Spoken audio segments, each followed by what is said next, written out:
He decidido contar mi historia porque sé que no soy el único. Sé que hay miles ahí fuera que han tenido que elegir entre su identidad y su familia, y quiero que sepan que hay vida después de la muerte civil que supone el destierro. Por razones legales y de privacidad, voy a cambiar los nombres de todos los involucrados. A mí pueden llamarme Alejandro, o simplemente Alex. Hoy, a mis 28 años, la gente ve mi foto en las revistas de tecnología y asume que mi vida siempre fue así. Ven los trajes a medida, las oficinas de cristal de EG Systems, y asumen que soy el producto del privilegio. Ven a mi esposo, Daniel, un abogado litigante que camina por los tribunales como si fuera el dueño del edificio, y piensan que somos la pareja dorada. No tienen idea de que mi imperio se construyó sobre el miedo. No saben que diseñé los sistemas de ciberseguridad más avanzados del país no por ambición, sino porque necesitaba sentirme seguro. Necesitaba construir muros que nadie pudiera derribar. Pensé que lo había logrado. Hasta esta noche. Recuerdo que acabábamos de llegar al apartamento después de una conferencia agotadora. El silencio de nuestra casa es algo que atesoro, es el sonido del éxito. Daniel estaba en la cocina, descorchando una botella de vino. Yo estaba mirando las luces de la ciudad, sintiéndome, por primera vez en semanas, tranquilo. Entonces sonó el timbre. Era un notificador judicial. Un hombre gris con un sobremanila que pesaba más que su propio contenido. ¿Alejandro Vidal? Preguntó. Asentí, firmé en su tableta digital y cerró la puerta. Caminé hacia la sala con el sobre en la mano. Tenía un mal presentimiento. Esa sensación fría en la boca del estómago que vive en mi recuerdo desde la adolescencia, esa alerta primitiva que me dice corre, escóndete, te van a lastimar. Rompí el sello. Leí el encabezado. Demanda de alimentos y asistencia familiar. Demandantes, Héctor Vidal y Marta Soria. Mis padres. El mundo se detuvo. Recuerdo lo que ocurrió hace 12 años con una claridad que duele, pero en ese momento, en mi sala de estar de lujo, lo único que sentí fue incredulidad. No había sabido nada de ellos en más de una década. Para ellos, yo estaba muerto.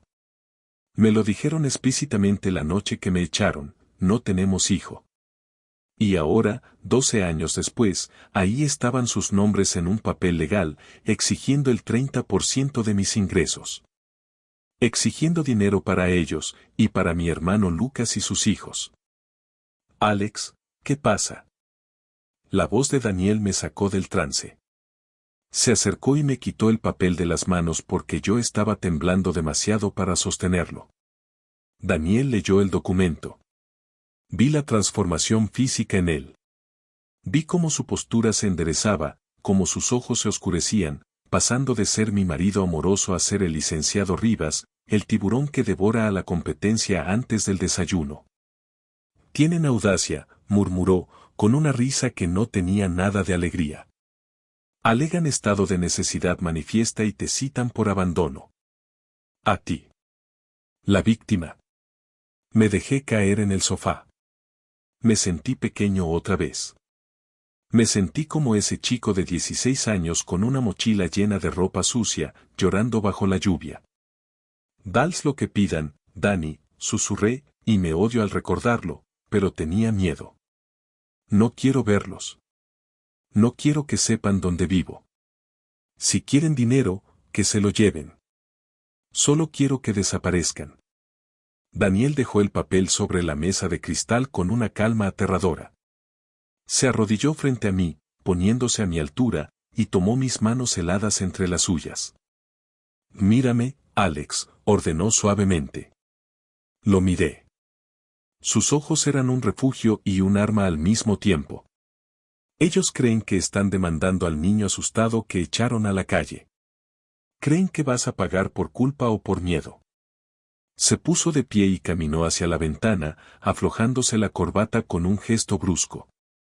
Se equivocaron de víctima y, definitivamente, se equivocaron de oponente, dijo Daniel, y su voz tenía ese tono grave que usa cuando sabe que ya ganó el caso antes de empezar. tú no vas a darles ni un centavo.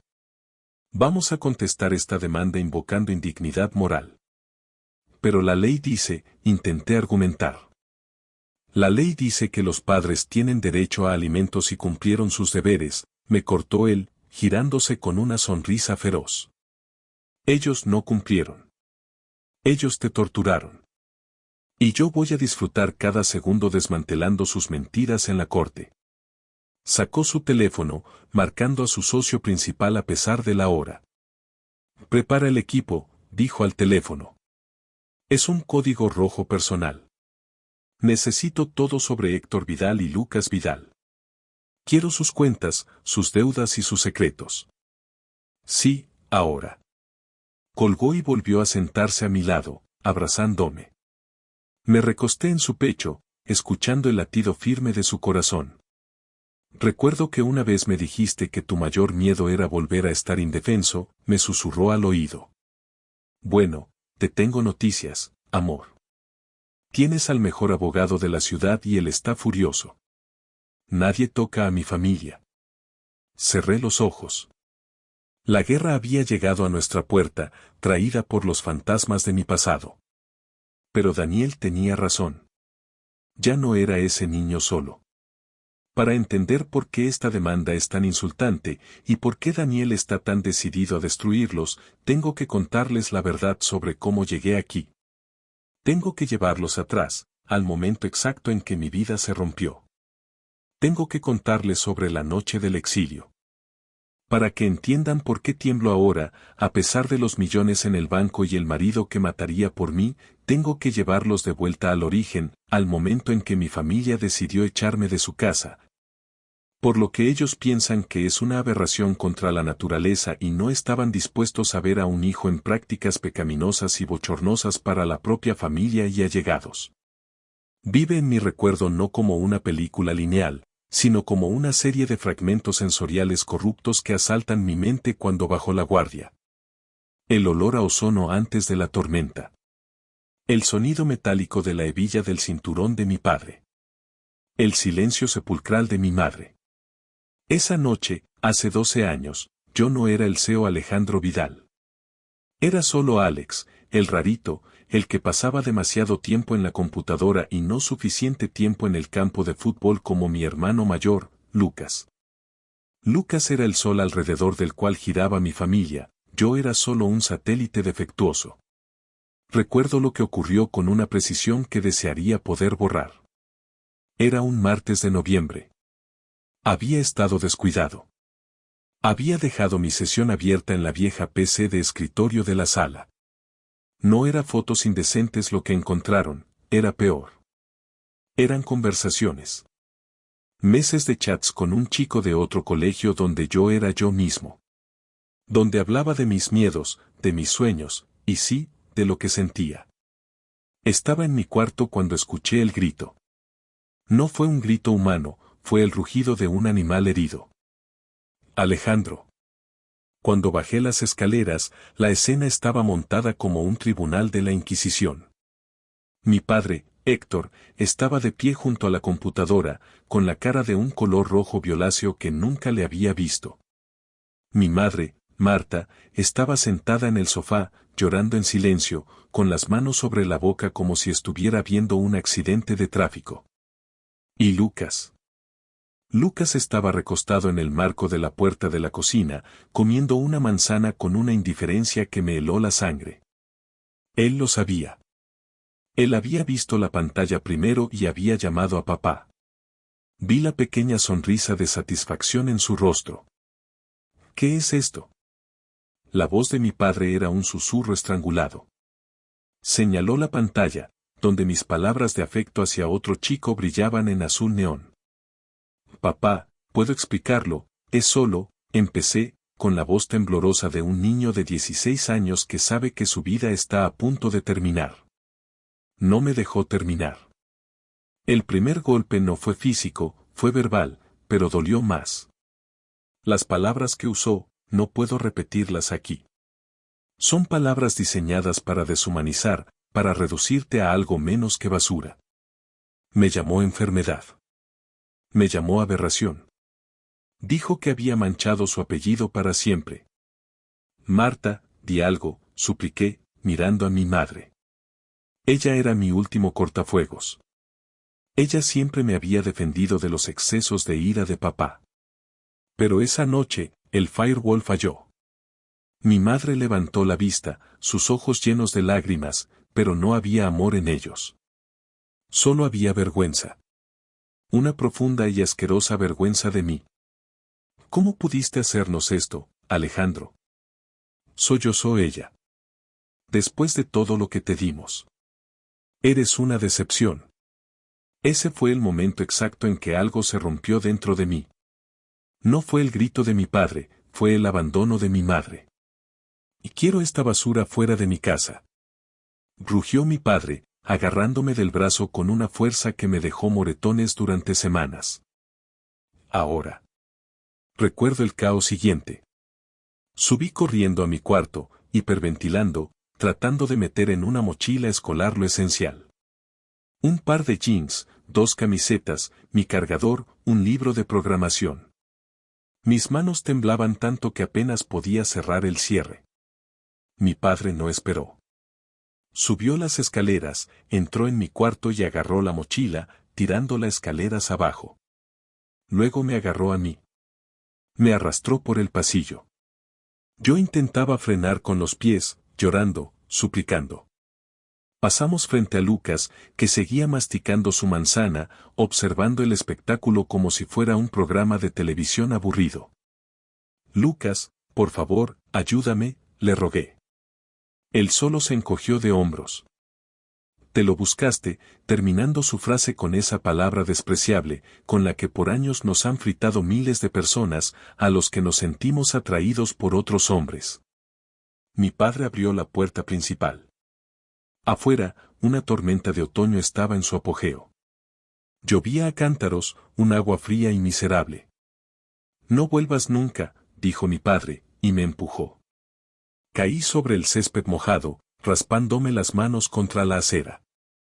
La mochila aterrizó a mi lado en un charco. Me quedé allí, bajo la lluvia helada, mirando la casa que había sido mi único refugio. La luz cálida de la entrada. Mi hogar. Entonces, la puerta se cerró. El sonido del cerrojo echándose fue el punto final de mi infancia. De vuelta en el presente, en el ático de lujo, siento que me falta el aire.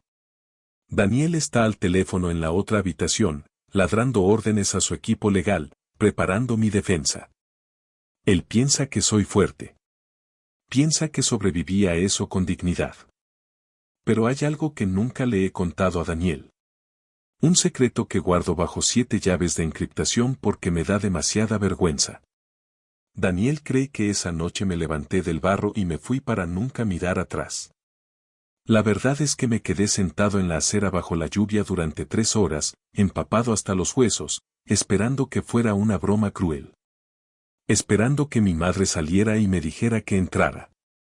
Y lo peor, lo que realmente vive en mi recuerdo como una mancha imborrable, es que a la mañana siguiente, hambriento y humillado, volví.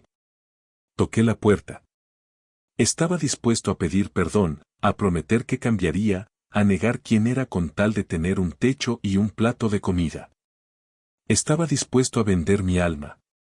Mi madre me vio por la ventana de la cocina. Nuestros ojos se encontraron por un segundo. Vi cómo su mano se levantaba y cerraba la cortina. Me ignoraron. No era solo que me odiaran, es que para ellos, yo ya había dejado de existir. Esa fue la verdadera muerte. El Alejandro que soy ahora nació en ese momento, de las cenizas de ese niño desesperado que su propia madre borró de su vista. Por eso, cuando veo esa demanda sobre la mesa, no veo a padres ancianos y necesitados. Veo a las personas que cerraron la cortina mientras su hijo se moría de frío. Y esta vez, soy yo quien tiene el control del cerrojo. Dicen que el tiempo cura todas las heridas, pero esa es una mentira que la gente cómoda se cuenta a sí misma para dormir mejor. El tiempo no cura, el tiempo solo añade capas de piel cicatrizada sobre la infección. Y hoy, en una sala de conferencias estéril en el centro de la ciudad, esas capas estaban a punto de ser arrancadas. La ley exige una audiencia de mediación antes de ir a juicio. Es un trámite burocrático diseñado para que las familias lleguen a un acuerdo amigable. ¡Qué ironía! No hay nada amigable en la extorsión. Llegamos 10 minutos antes. Daniel vestía su armadura de guerra, un traje italiano gris marengo, camisa blanca almidonada y una corbata de seda azul cobalto. Yo opté por algo más sencillo, un cuello de tortuga negro y un blazer, tratando de proyectar una indiferencia que no sentía. Mis manos están sudando, confesé, secándolas discretamente en mi pantalón. Daniel, sentado a la cabecera de la mesa de caoba, ni siquiera levantó la vista de sus papeles. Deja que suden. La adrenalina es buena. Te mantiene alerta. Solo recuerda la regla número 1 de hoy, tú no hablas. Yo soy tu voz. Tú eres la estatua de mármol que ellos no pueden romper. La puerta se abrió y entraron. Les confieso que, por un segundo, no los reconocí. Mi recuerdo los había congelado en el tiempo, gigantes, poderosos, aterradores. Pero las personas que entraron eran, pequeñas. Mi padre, Héctor, había encogido. Su postura, antes militar, ahora estaba encorvada. Llevaba una chaqueta que le quedaba grande y olía a naftalina. Mi madre, Marta, parecía más frágil, con el cabello teñido de un rubio barato que no lograba ocultar las canas. Y Lucas, mi hermano mayor, el atleta estrella, ahora era un hombre de 32 años con sobrepeso evidente, la cara hinchada y una mirada que oscilaba entre la arrogancia y la envidia pura. Se sentaron frente a nosotros. El silencio era espeso, tóxico. El mediador, un hombre cansado que claramente odiaba su trabajo, carraspeó. Bien, estamos aquí para discutir la solicitud de alimentos mayores presentada por los señores Vidal contra el señor Alejandro Vidal. Mi padre ni siquiera me miró. Sus ojos se clavaron en Daniel. Asumió, con su prejuicio habitual, que el hombre imponente de traje era la autoridad y yo seguía siendo el niño sumiso. Abogado, dijo mi padre, con una voz rasposa que intentaba sonar digna, queremos hacer esto fácil. Sabemos que Alejandro ha tenido suerte. Nosotros somos gente humilde, gente de fe. Solo pedimos lo que es justo. La Biblia dice honra a tu padre y a tu madre. Casi me atraganto con mi propia saliva. Recuerdo esa misma Biblia siendo usada para justificar cada golpe, cada insulto. La ley civil, señor Vidal, se basa en códigos, no en testamentos religiosos, respondió Daniel con una suavidad gélida. Y la definición de justo es subjetiva. Ustedes piden el 30% de los ingresos brutos de mi cliente, más bonos anuales, para mantener su hogar y el de su hijo mayor, Lucas, quien tengo entendido que está desempleado desde hace 4 años. Lucas se removió en su silla, molesto. Oye, tengo proyectos. Soy emprendedor. Solo estoy pasando una mala racha. Además, el maric se detuvo, mirando al mediador, Alejandro nos debe todo. Nosotros le dimos la vida. Le dimos techo. Les diste techo hasta que decidieron que mi existencia les ofendía, no pude evitar susurrar. Mi madre, que había estado mirando sus manos, levantó la vista. Sus ojos se llenaron de esas lágrimas automáticas que tan bien conocía. Alejandro, hijo, no fue así. Estábamos confundidos. Eran otros tiempos. Tu padre solo quería protegerte del pecado. Te extrañamos tanto. Se levantó e intentó rodear la mesa para abrazarme. Mírate, qué guapo estás. Eres todo un hombre de negocios. Sabía que volverías a nosotros. El olor de su perfume barato me golpeó, activando una náusea visceral. Me eché hacia atrás en mi silla, casi volcándola, alejándome de ella como si tuviera lepra. No me toques, dije, y mi voz sonó más fuerte de lo que esperaba. No te atrevas a tocarme. Mi padre golpeó la mesa con la palma de la mano. El viejo monstruo despertó. Marta, siéntate. Ladró, y luego se giró hacia mí con el rostro enrojecido. ¿Ves? Sigues siendo el mismo malagradecido. Ingrato. Te crees mejor que nosotros por tu dinero sucio, pero sigues siendo un desviado. No tienes hijos, no tienes familia real, vas a morir solo. Lo mínimo que puedes hacer es pagar por el daño que nos causaste con tu vergüenza. Miró a Daniel, buscando complicidad masculina. Usted debe entenderme, abogado. Lidiar con gente así es difícil. Seguro usted tiene una familia normal, una esposa, hijos, sabe que uno se sacrifica.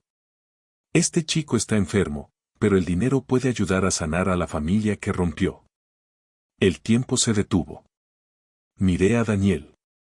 Vi cómo la máscara profesional caía, revelando algo mucho más peligroso debajo. Daniel cerró su carpeta lentamente. El sonido fue como un disparo en la sala silenciosa. Tiene razón en algo, señor Vidal, dijo Daniel, poniéndose de pie. Su altura dominaba la habitación. Tengo una familia. Una familia que protejo con mi vida. Daniel rodeó la mesa. No caminó hacia los padres, caminó hacia mí. Puso una mano en mi hombro, un gesto posesivo y protector, y luego se inclinó para besarme en la frente, delante de ellos. Un beso suave, deliberado, desafiante. Se escuchó un jadeo colectivo. Mi madre se tapó la boca. Lucas abrió los ojos como platos. La cara de mi padre pasó del rojo al gris ceniza. Permítanme presentarme formalmente, dijo Daniel, girándose hacia ellos con una sonrisa que mostraba todos los dientes. No soy solo el representante legal de Alejandro. Soy Daniel Rivas. Su esposo. El silencio que siguió fue absoluto. Podría haber escuchado caer un alfiler. Y el dinero sucio que ustedes quieren robar, continuó Daniel, su voz bajando una octava, volviéndose letal, es patrimonio conyugal. Lo que significa que para tocar un centavo de Alejandro, tienen que pasar por encima de mí. Esto es una burla, balbuceó mi padre, poniéndose de pie, temblando. 2 hombres. Es una abominación. ¿No voy a negociar con? Siéntese, ordenó Daniel. No gritó, pero la autoridad en su voz obligó a mi padre a caer de golpe en la silla. Se acabó la negociación. La mediación ha fracasado. Daniel se inclinó sobre la mesa, apoyando las manos en la madera, invadiendo el espacio personal de mi padre y mi hermano. Escúchenme bien, parásitos. Pensaron que venían a recoger un cheque de un hijo asustado. Pero acaban de despertar a una bestia. Voy a auditar hasta el último centavo que han gastado en los últimos 10 años. Voy a exponer la pereza de su hijo Lucas y la negligencia criminal de ustedes como padres. Voy a probar ante un juez que son indignos no solo de su dinero, sino de respirar el mismo aire que él. Daniel me tendió la mano. Vámonos, Alex. Huele a podrido aquí. Me levanté. Mis piernas ya no temblaban. Miré a mi madre, que lloraba, esta vez de verdad, de miedo ante la pérdida del dinero que ya se había gastado en su mente. Miré a Lucas, que parecía un niño regañado. Y miré a mi padre, derrotado por primera vez en su vida. Tienen razón, les dije, tomando la mano de mi esposo. No tengo su familia. Tengo una mejor. Salimos de la sala sin mirar atrás. Mientras caminábamos por el pasillo del tribunal, sentí que el peso de 12 años se aligeraba un poco. No porque el problema hubiera desaparecido, sino porque, por primera vez, el monstruo bajo la cama había visto que yo también tenía colmillos. Pero Daniel no bromeaba sobre la auditoría. Lo que descubrimos después, eso fue lo que realmente nos dio la llave para destruirlos. Hay una calma particular que precede a la escritura de un buen código.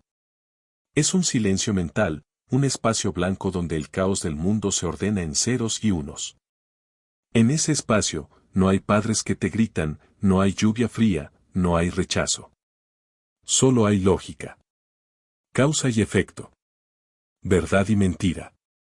Esa noche, convertimos el comedor de nuestro ático en un centro de comando. Daniel desplegó sus archivos físicos sobre la mesa: jurisprudencia, precedentes de la Corte Suprema, leyes de responsabilidad filial. Yo desplegué mi arsenal: 3 monitores curvos de alta resolución, un servidor privado seguro y mis dedos volando sobre un teclado mecánico. Es hora de ver qué hay detrás de su firewall, murmuré, ajustándome las gafas. Daniel me miró por encima de su laptop. Ya no llevaba el traje de la mediación, estaba en mangas de camisa, con el cabello alborotado y una taza de café negro en la mano. No hagas nada ilegal, Alex. No puedo defenderte si hackeas el Pentágono. Sonreí, una sonrisa pequeña y afilada que rara vez muestro. No necesito hackear nada ilegal, Dani. La gente es estúpidamente descuidada con su huella digital. Creen que borrar el historial es suficiente. No entienden que Internet es tinta indeleble. Empecé con lo básico, OSINT, inteligencia de fuentes abiertas. Recuerdo que de niño pensaba que mis padres eran omnipotentes. Que sabían todo, que controlaban todo. Pero mientras los datos empezaban a fluir en mis pantallas, esa imagen de poder se desmoronaba píxel a píxel. Primero, rastreé sus finanzas. No necesité entrar a sus bancos, solo necesité rastrear sus propiedades públicas y registros comerciales. Mis padres vendieron la casa de mi infancia, esa casa maldita con la puerta de roble que me cerraron en la cara, hace 4 años. La vendieron por una suma considerable. Dani, mira esto, llamé. Daniel se acercó, apoyando una mano en mi hombro mientras leía la pantalla. Vendieron la casa por $450,000 en 2020. Deberían tener suficiente para jubilarse tranquilos. ¿Dónde está el dinero? Sigue el dinero, respondí, tecleando comandos rápidos. Crucé las fechas de la venta con los registros públicos de mi hermano, Lucas. Ahí estaba. El patrón. Una semana después de la venta de la casa, Lucas registró una empresa, Inversiones Vidal Global. 3 meses después, la empresa se declaró en quiebra. Busqué en foros, en redes sociales archivadas, en bases de datos de deudores. Lucas no es un emprendedor, dije, sintiendo una mezcla de asco y validación.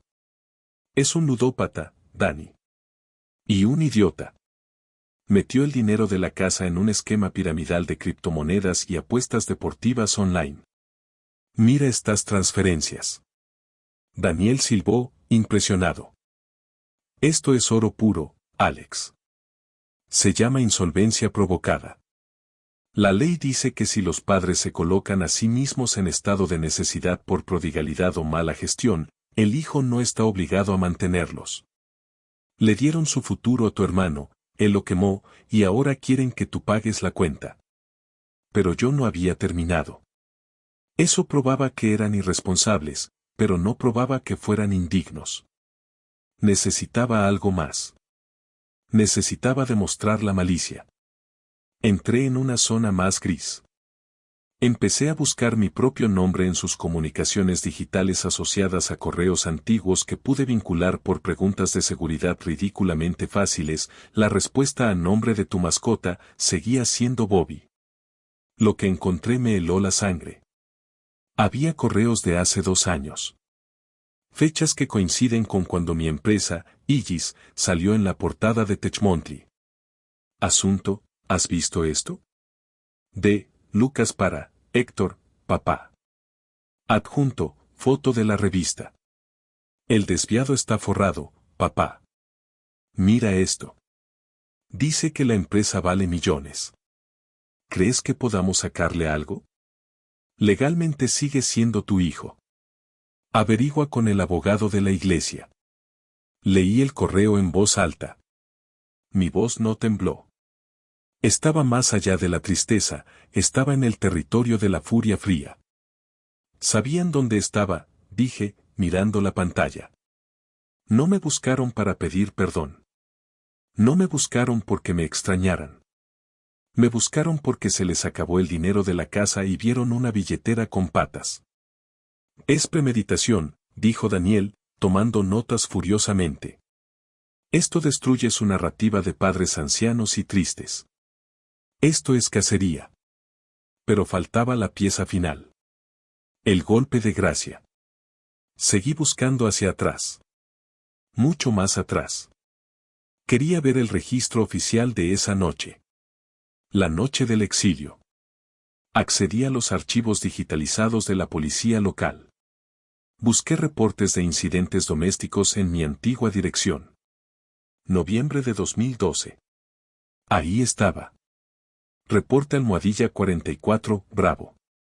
Denunciante, Héctor Vidal. Incidente, fuga de menor.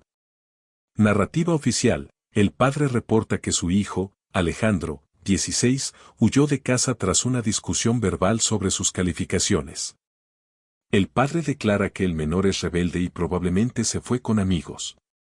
Solicita que se deje constancia por si ocurre algo, pero indica que volverá cuando tenga hambre, punto. Mintieron, susurré. Sentí una lágrima solitaria correr por mi mejilla, no de dolor, sino de rabia. Dijeron que me fugué por mis notas. Nunca dijeron que me echaron. Nunca mencionaron la orientación sexual. Se lavaron las manos para que los vecinos no hablaran. Sigue leyendo, dijo Daniel, señalando la parte inferior del documento. Hay una nota al pie. Un suplemento. Hice zoom en la imagen escaneada.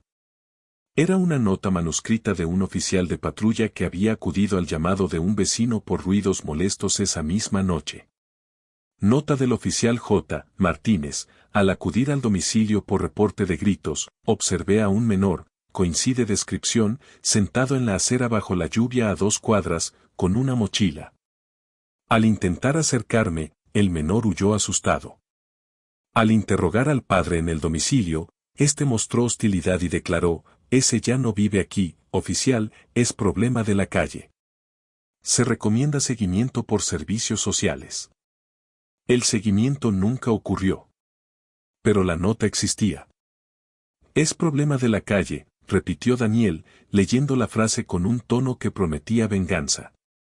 Ahí está, Alex. Esa es la bala de plata. Eso es abandono criminal confeso ante una autoridad. Eso es la definición legal de indignidad. Me dejé caer en el respaldo de mi silla ergonómica. El zumbido de los servidores era el único sonido en la habitación. Me sentí extrañamente ligero. Durante 12 años, una parte de mí, esa parte infantil y estúpida, pensaba que quizás yo había exagerado. Que quizás yo sí fui difícil. Que quizás me lo merecía. Pero los datos no mienten. El reporte policial, los correos de Lucas, las transferencias bancarias, todo contaba la misma historia, yo era una víctima.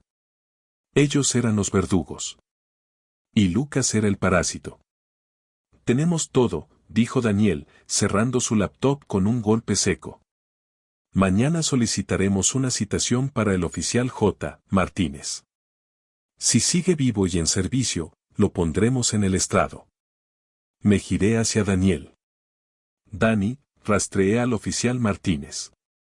Se retiró hace 2 años. Vive en la costa.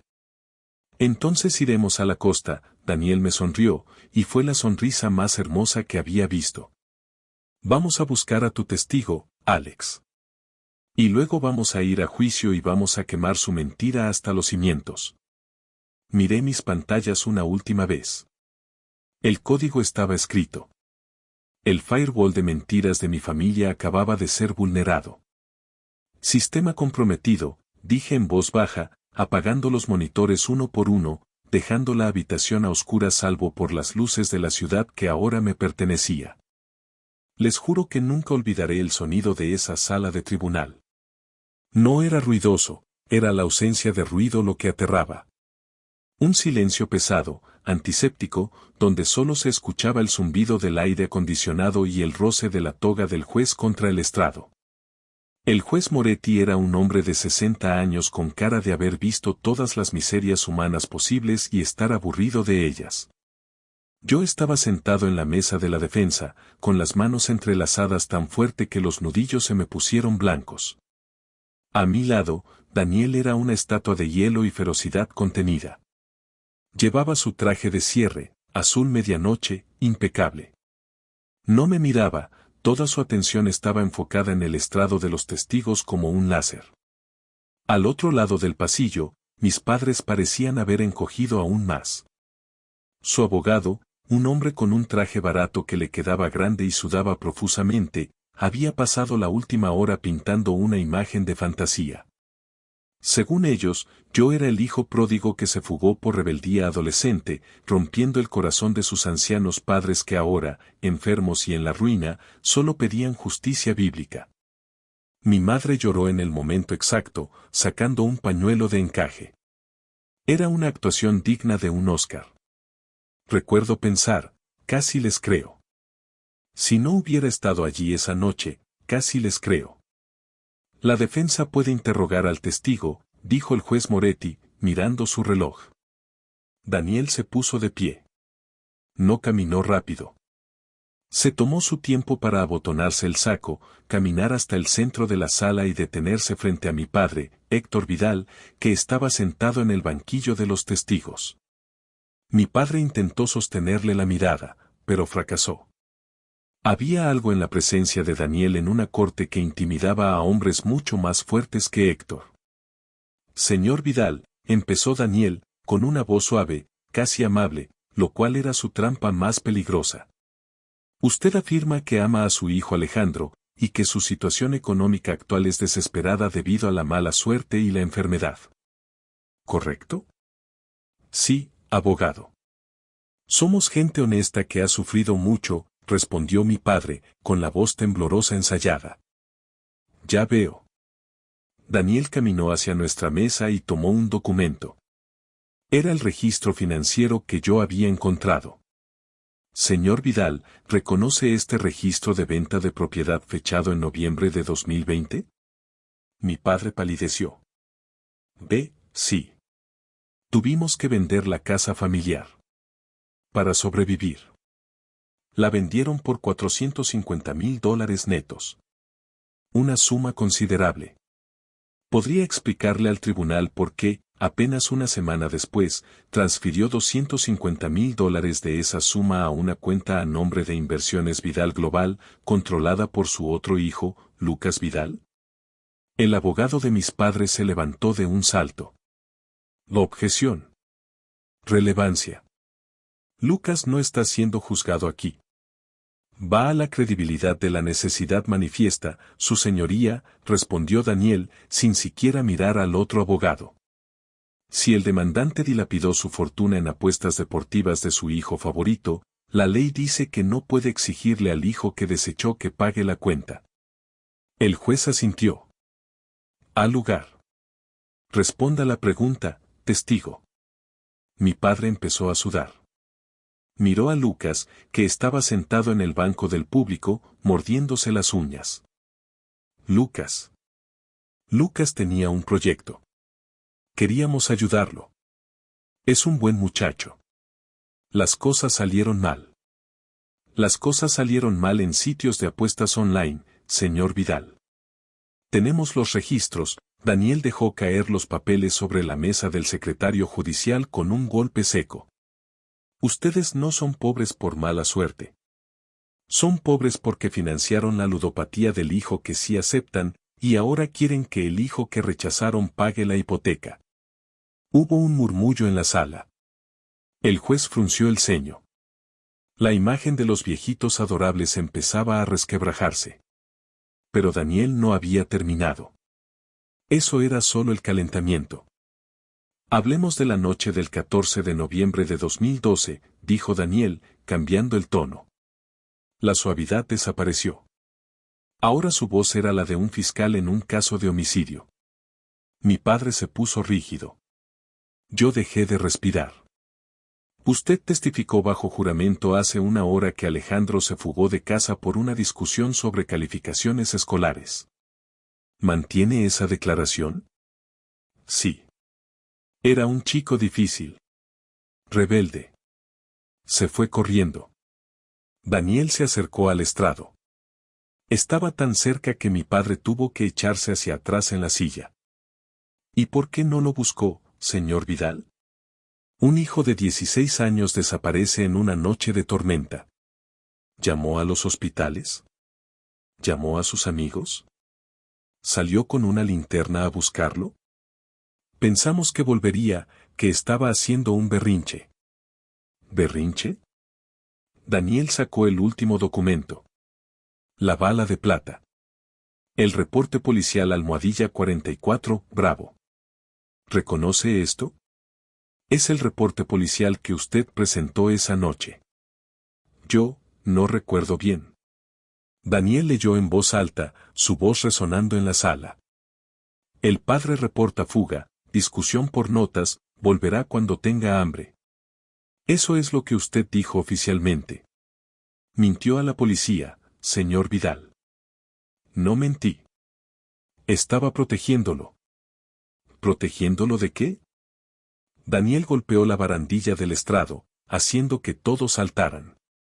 Entonces, Daniel se inclinó y leyó la nota al pie del oficial Martínez. Al interrogar al padre en el domicilio, este mostró hostilidad y declaró, ese ya no vive aquí, oficial, es problema de la calle. Daniel levantó la vista del papel y clavó sus ojos en mi padre. Problema de la calle. Esas fueron sus palabras, señor Vidal. Dígale al juez la verdad.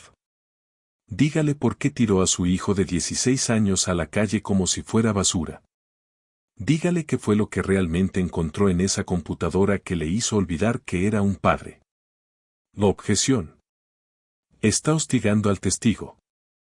Gritó el abogado contrario. El testigo está bajo juramento y su credibilidad moral es el núcleo de este caso. Rugió Daniel, girándose hacia el juez. El juez Moretti hizo un gesto con la mano, permitiendo que continuara. Daniel volvió a mirar a mi padre.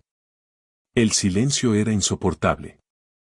Dígalo, susurró Daniel, letalmente. Diga por qué lo odia tanto. Y entonces, sucedió. La máscara se rompió por completo. La presión fue demasiada para el orgullo herido y la intolerancia de mi padre. Héctor Vidal se puso rojo, las venas de su cuello se hincharon, y se inclinó hacia adelante en el estrado, escupiendo las palabras hacia Daniel, pero mirándome a mí. Porque estaba enfermo. Gritó mi padre, su voz retumbando en la sala. Porque era una abominación. Manchó mi casa con su perversión. Sí, lo eché. Prefería tener un hijo muerto a un hijo desviado. El eco de la última palabra, ese insulto que me había perseguido toda mi vida, flotó en el aire. En ese momento, no sentí dolor. Sentí claridad. Toda la sala se quedó congelada. El abogado de mis padres se cubrió la cara con las manos. Mi madre sollozó ruidosamente. El juez Moretti tenía la boca ligeramente abierta, su expresión de aburrimiento reemplazada por un profundo disgusto. Daniel no dijo nada durante 5 segundos eternos. Dejó que las palabras de mi padre, su confesión de odio puro, llenaran cada rincón del tribunal. Luego, Daniel se enderezó, se ajustó el saco con una calma escalofriante, y miró al juez. No más preguntas, su señoría. La defensa descansa. Se giró y caminó hacia mí. Cuando se sentó a mi lado, me tomó la mano debajo de la mesa. Su agarre era férreo. Levanté la vista y vi a mi padre en el estrado, jadeando, dándose cuenta demasiado tarde de lo que acababa de hacer. Se había destruido a sí mismo. El juicio había terminado. Solo faltaba la sentencia. El silencio que siguió al grito de mi padre no fue vacío, fue un silencio lleno de escombros. Eran los restos de la fachada de familia cristiana y decente que habían intentado vender, derrumbándose sobre sus cabezas. El juez Moretti no necesitó mucho tiempo. No hubo recesos dramáticos. Solo se quitó las gafas, se frotó el puente de la nariz y miró a mis padres con una expresión que oscilaba entre la lástima y el asco profundo. En mis 25 años en este estrado, comenzó el juez, su voz resonando con una calma sepulcral, he visto de todo. He visto negligencia, he visto avaricia. Pero rara vez he visto una exhibición tan cruda de odio filial disfrazado de necesidad económica. Miró a mi padre, que ahora estaba encorvado en su silla, un hombre derrotado por su propia ira. La ley de asistencia familiar existe para proteger a los padres que han dado todo por sus hijos. No existe para financiar a quienes los descartaron por prejuicios arcaicos. La evidencia presentada por la defensa es abrumadora. El despilfarro de bienes para financiar el vicio del juego de un hijo, mientras se demanda al otro, es de por sí motivo de rechazo. El juez golpeó suavemente el mazo, un sonido definitivo, como el clic final al cerrar un caso complejo de programación. Pero la confesión del demandante Héctor Vidal en este estrado, esa admisión de haber expulsado a un menor de edad a la calle por su orientación sexual, declarando que prefería un hijo muerto, eso constituye, sin lugar a dudas, una causal de indignidad moral bajo nuestro Código Civil. El juez me miró directamente. Por primera vez, vi respeto en los ojos de una figura de autoridad mayor. Señor Alejandro Vidal, la Corte falla a su favor. Se deniega la demanda en todas sus partes. Usted no le debe nada a estas personas. Ni financiera, ni moralmente. Queda liberado. Se levanta la sesión. No hubo vítores. No hubo abrazos de celebración. Daniel solo me apretó el hombro, un gesto sólido y constante. Sentí alivio. Como si finalmente hubiera podido exhalar un aire que llevaba reteniendo 12 años.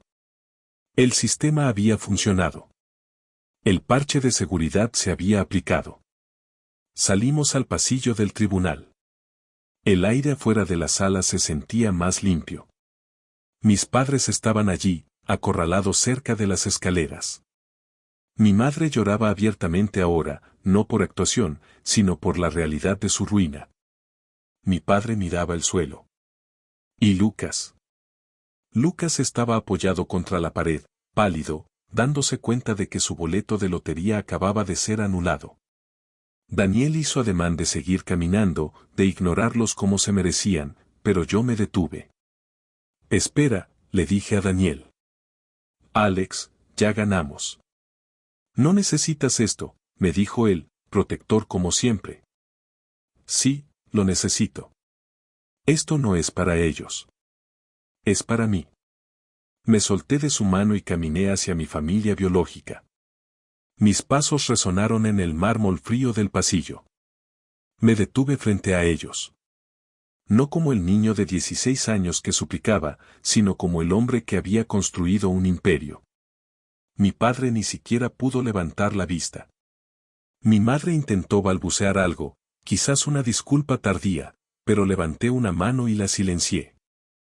No, dije.